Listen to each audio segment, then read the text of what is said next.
Greetings and welcome back to Smartwatch Ticks. Today we are going to be doing a full review of this little baby, which is similar but different than this little baby, which are totally different than these babies. Some of you know I raise little baby lizards, and one of them hatched earlier. Its pair usually happens to pop out within a couple of hours, and I'm babysitting, so forgive me, but I got to keep an eye on the eggs. In the meantime, this is not about that, it's about these. These are the FINOW, F-I-N-O-W, at FINOW Watch, F-I-N-O-W-A-T-C-H.com. These are their creations. This one right here is the X1. Now, the clock face is something different. This is a custom face recently designed by an amazing developer. We'll have a link to this in the bottom of our show notes on the YouTube channel, Smartwatch Ticks, right? And isn't that fun? Look at that. These guys are getting really creative. I digress. The X1 is a really nice, smaller sized watch with one button on the side, okay? The X3 is similar to this one with two buttons on the side. Don't have that here because we jumped to the X5, which is this one, which is a bigger watch that has three buttons on the side. There's another non-custom wet watch face that's installed on here. It's a little bright, so I'm going to slide the brightness down a bit, make it a little easier to see. If you're wondering what the heck am I doing, you got to watch some more of our videos because these techniques are all built into them. That's called display brightness, which lets us control the brightness on the screen. And X1, X3 with two buttons, X5 with three buttons. If you've watched my earlier video, we're going to do a review on the X5, but we're also taking a sneak peek at an accident I had with this watch that resulted in magic, what I call the X4, which is the X5 without the center button. Now, I don't recommend this. It was an accident. I was trying to set the watch to see what would happen, if you pull it out like on a regular wind-up watch. And what we got was a really kind of a fun watch. It balances nicely. It has two symmetric buttons that's kind of similar in nature to the single button watch, right? Oh, I got notifications I slid over to. We're going to be doing a comparison video of these two watches later. This is all about the full review on this one, but I just wanted to let you know, if as I go along, you happen to see the knob fall out, it's by design. By accident, but by design. It'll float in there, and it doesn't fall out. I wouldn't trust it with a big bang, but hey, I got it. It's working, and I got workarounds for using it without that button in the previous video, which introduced this new model X4. So let's take a look at the X5. We are here now, and as you know from the quick review, you can tap and hold, and from here you can slide left and right and change all your different clock faces.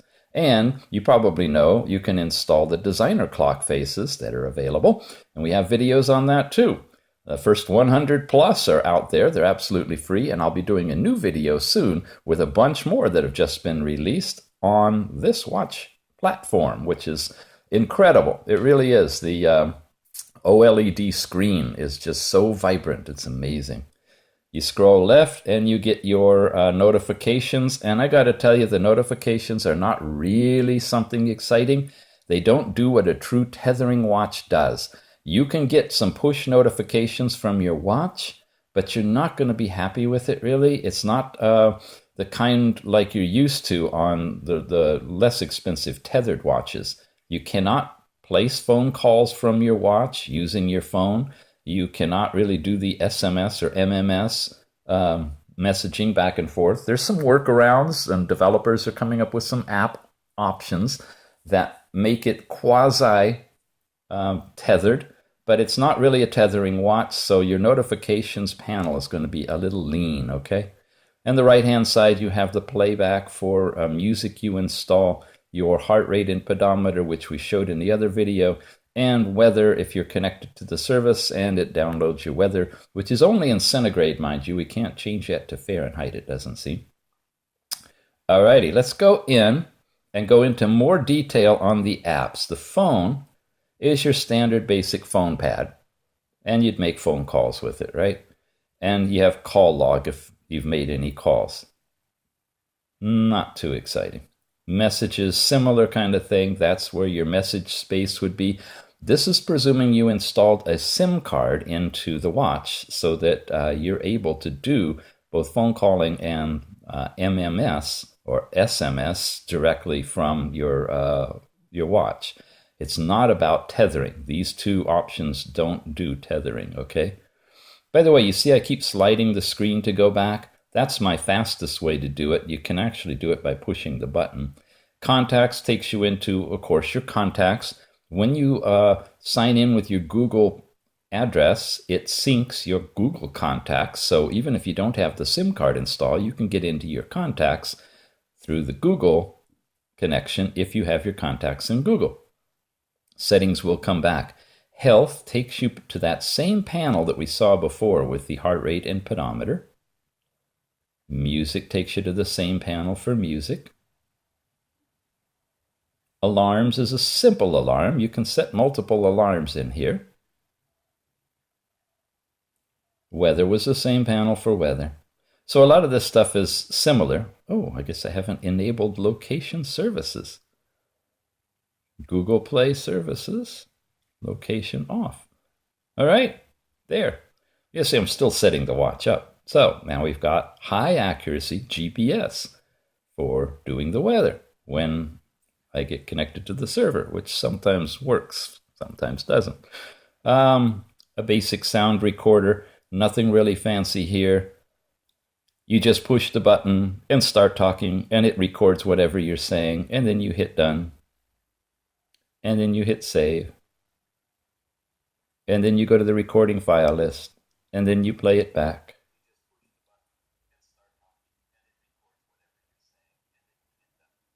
My volume's really low. What do I do for volume adjust? The easiest thing is an app that's not installed on it automatically, but you can add it, called Assistive Touch. I go into settings and I tap the volume. Oh, wow. There we go. Now it's all the way up. And I can come out of that, and I could play it again for you. Quick ways to get around this watch once you know how to use it and install some really good apps. The watch helper. This is the area that will work with you in that connection for tethering to your iPhone or your Android phone. You can do a Bluetooth connection, so you're hooked up that way. And of course, you got to sync those up between the two. You can have it vibrate when messages arrive, or have sounds played when messages arrive. Turn the screen on, okay, when a message arrives, those kind of things. Find your target, that's that anti-loss feature. If you get separated too far from your phone, it probably beeps and stuff. And then there's the code that you need to capture to download the app that's appropriate for this watch. And that's the watch helper stuff. The App Store is kind of a limited little store that these guys have created with a few apps in it. I think it's an attempt to set a framework that one day, if they populate it with apps, we'll come up with some really good apps. But right now, you've got just these three. They're not the Google App Store, mind you. This is a separate app store. And that's pretty much standard on all of these kind of watches like this. The barometer, which is tied in with weather and your location, and you got to have all that data accurate and feeding you in order to get a reading on it. But if you do, you can get your barometric pressure. Your built-in basic browser, which is okay. And, you know, it's got little thumbnails that you can go to places. We have looked at a lot of different browsers in the developer community. for small and efficient, and one of them that works well is called the APUS. I'll get to that in a minute. The APUS, APUS browser, not the Turbo, because it has a problem with the keyboard layout, but the basic APUS one. Your basic calendar app is really limited. Now, I got news for you, because this has come up quite a few times. If you want to install like Google Calendar on this watch, and you try it, it's not going to work. And you're going to get multiple copies of this calendar in there, and you're going to get really frustrated. What you're going to need to do is kind of a sophisticated thing of installing a special settings app that lets you get into your applications where you can disable this calendar.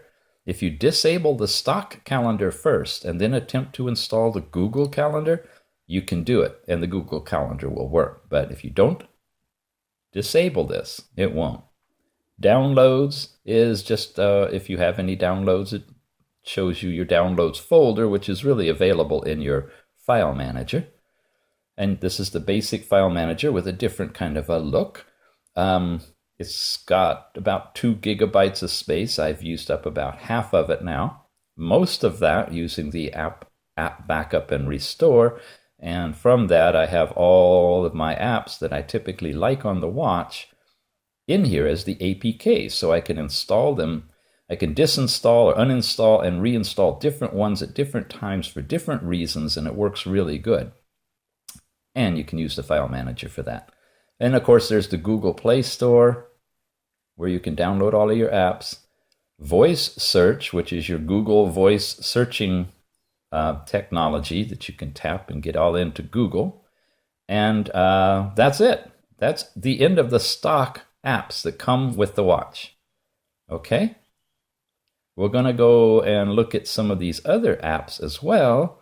But before I start the list that I've installed, I want to go over Buttonology.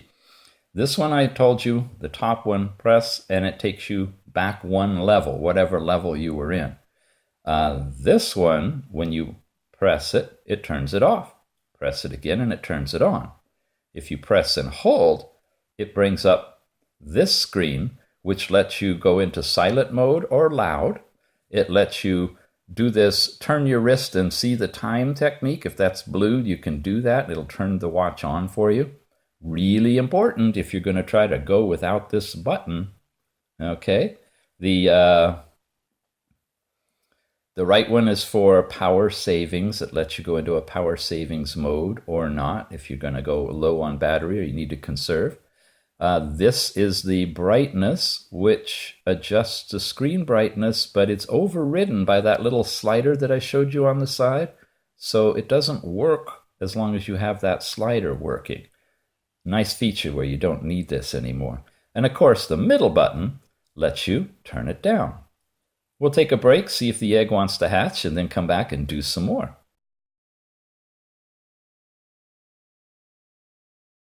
Well, look who snuck out while I took a little break. You wait and you wait. It's like watching for a pot to boil. Anyway, welcome to the world, little lizard. That was a pretty big egg, so good chance this is a boy, and he may grow up to be an alpha male. That would be nice.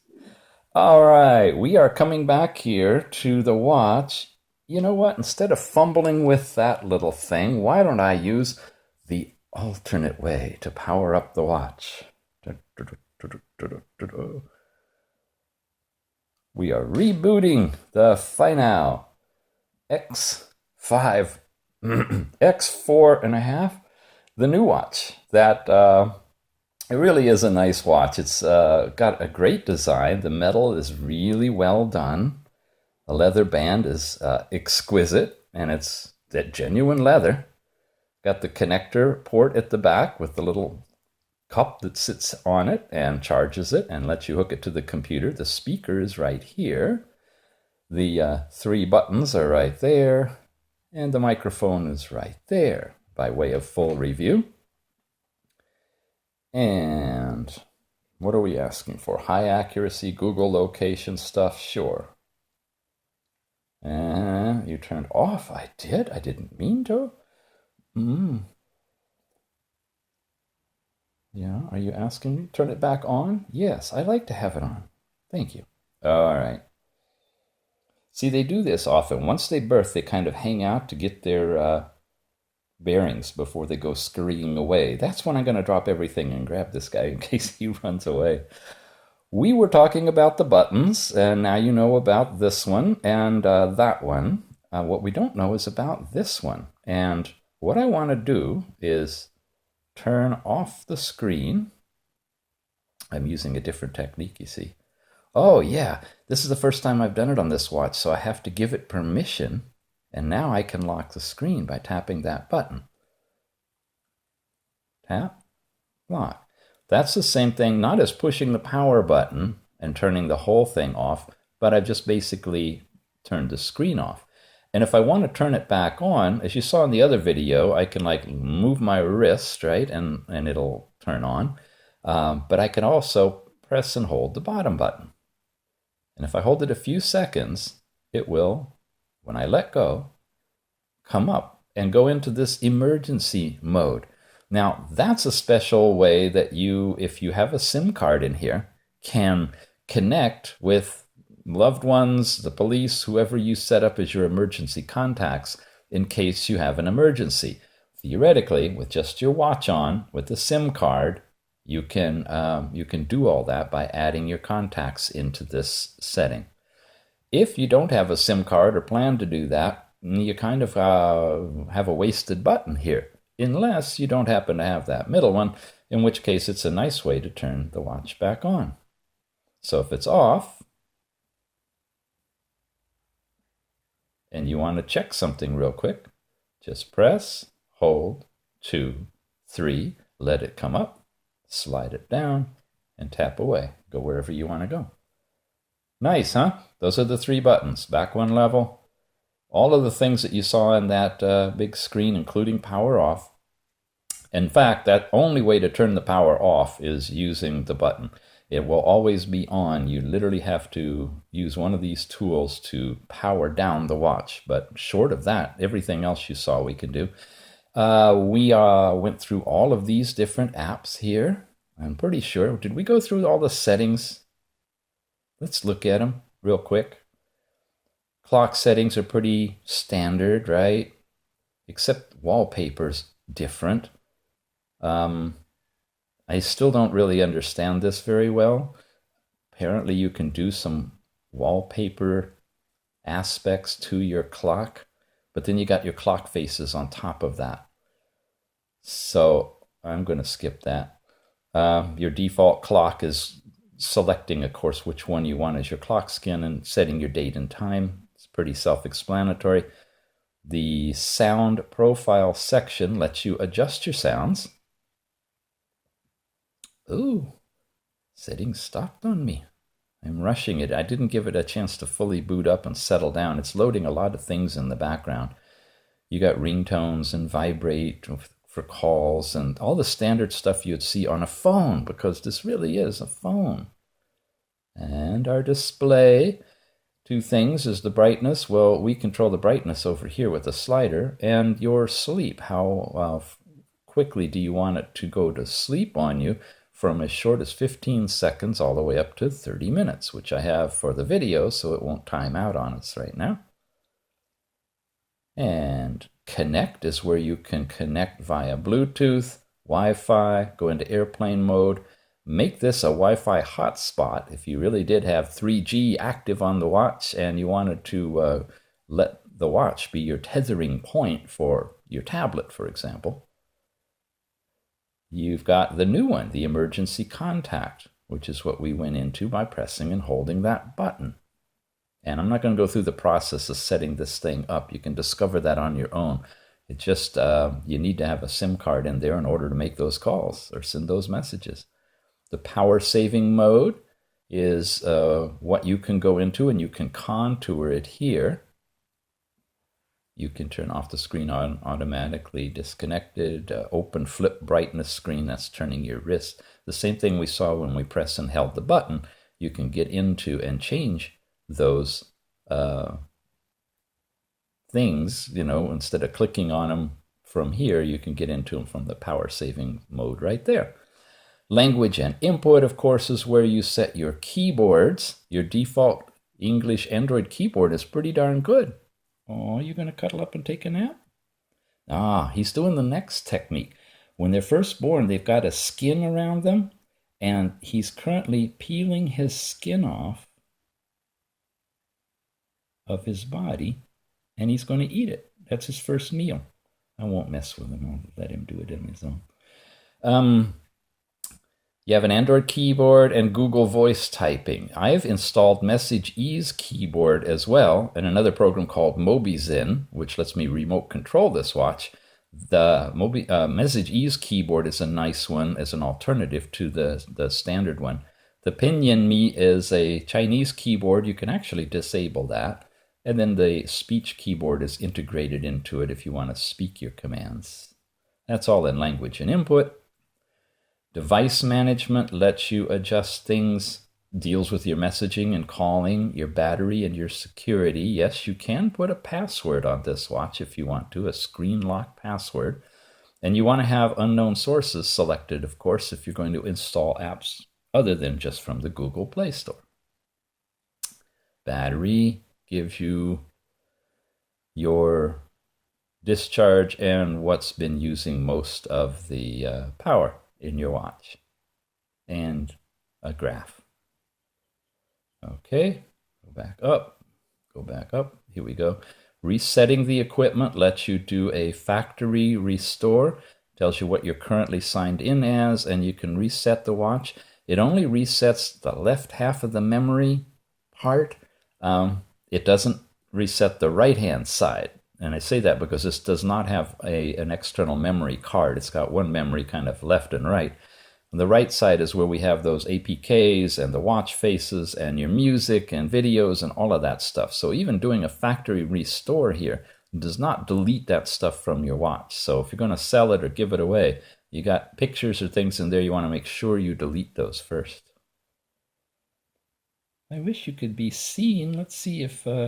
he may scurry away, but let's see if I can show you a little more of what he's doing. There. Okay.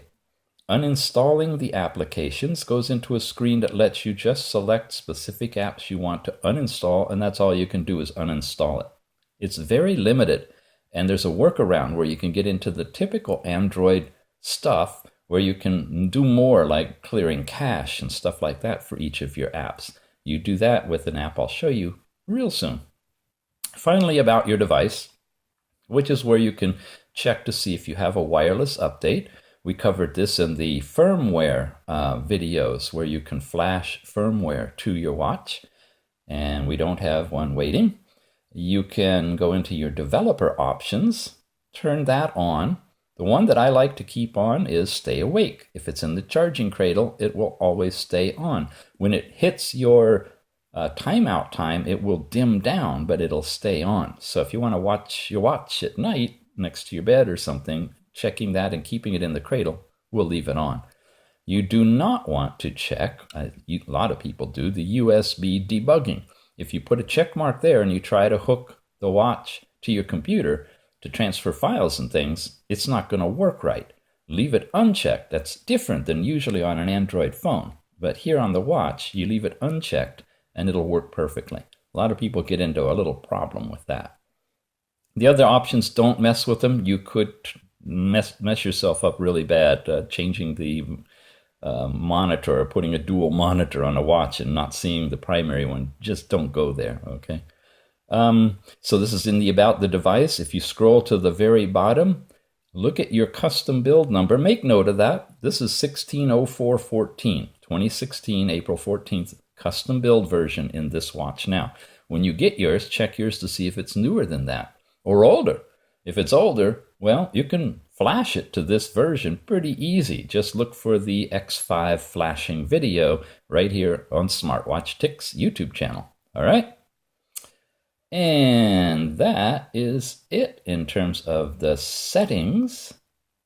And now we're going to go back and quickly go through the new ones that I've added. Everybody likes certain ones, but I think he's about to run. He's discovering there's a world out there. App Backup and Restore is the one I mentioned. Highly recommend that. Once you get that installed, you just simply click way here in the corner where you can't see and it'll back up whatever you haven't backed up. If you hit it twice, it'll back them all up, and it just goes through. And okay, I gotta catch this guy. Come on, baby. Oh, what is this, huh? Whoa! They are super fast when they're first born. Come on. Okay, we're off camera. Come on, you. Here we go. Oh. All right. Well, I got to put this in pause. I'll be right back. Okay, we're back. Thank you. Done. That's at backup and restore. And yeah, he's fine. He's in the cage with his brothers and sisters.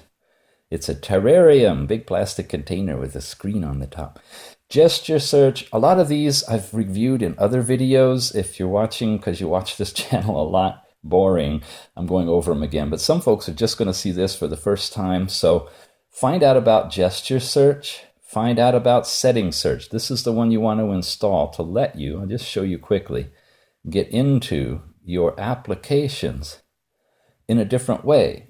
The regular settings just let you uninstall, that's all. But this lets you see what's downloaded and what can be put on the SD card and what's running and all of this stuff, including, and I think I mentioned this, the calendar, right? If you go down here to the calendar app, I want to do this anyway.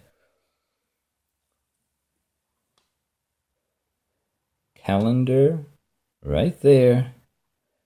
Go into it.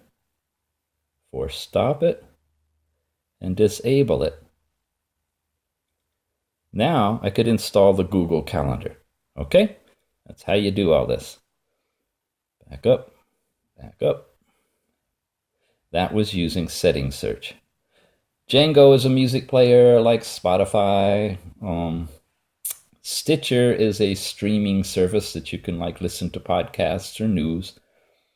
Easy Voice Recorder is a higher quality recorder than the little voice recorder that was built in here. The Note app is a nice little one for taking notes. Again, I've talked all about this. The Balto is the way to speed read on the screen. We have a video on that one.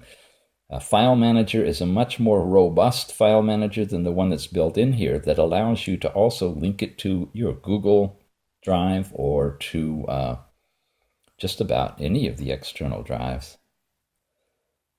And Apis Browser, I mentioned that as an alternate browser. Shut App is a nice one. Because it's such a small watch, the management on here is a little tighter than it is on a phone. So when you've loaded and opened and closed and opened and closed a lot of apps, you might want to go in here and just like close them all down for good out of memory. Shut App lets you do that. Speed test, of course, tests the speed of your network. The app cache is something that can automatically clear your cache as frequently as every 6 minutes or every day, whatever you'd like to set it for. The floating commander is a little dot similar to the one you see up here for assistive touch that you tap and it gives you the Google Voice thing and you can say things, go places, launch apps, all that good stuff. Message Ease is the other keyboard that I added. Open Mic ties in with Google. It gives you that OK Google command on any screen at any time, even with the watch off. Uses up some battery. But you can have it so you say, OK, Google, or whatever phrase you want to, and it will launch you into Google. Quick keyboard swap lets you switch keyboards between messages and the default one. MobiZen Mirror, it's no longer just MobiZen. You have to install MobiZen Mirror is the one that lets you remote control connect to the watch and do all of the stuff from the keyboard on your computer, including reaching the corners where sometimes you have menu items that you can't get to from the watch. Very good app to have. Speech to Clipboard Pro, another one of those that you just tap and it lets you speak, but you can actually speak some text, and if you precede it with paste, like paste, pick up bread at the grocery store, when you stop, it will allow you to open up a default app like the Note app, paste it in there, boom, and then you could send the note off and you've got it in an email or something. Breathing and relaxation.